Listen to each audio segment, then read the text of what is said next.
شادي محمد، كرة طويلة في عرض ناس كتير كانت تقول لك الاهلي محظوظ اللي بعد الدقيقه 90. تعال اقول لك ابرز اهداف الاهلي من بعد الدقيقه 90. اولهم هدف محمد طاهر في مرمى الرجاء في السوبر الافريقي في قطر، لما الاهلي كان خسران 1-0 محمد طاهر قدر يتعادل في الدقيقه حوالي 91 من زمن الشوط الثاني، ونخش ضربات جزاء ونكسب المباراه دي بفضل هدف محمد طاهر. كرة جول،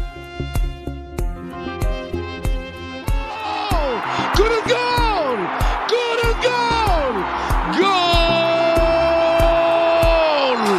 جول جول جول، مد جول، كرة جول.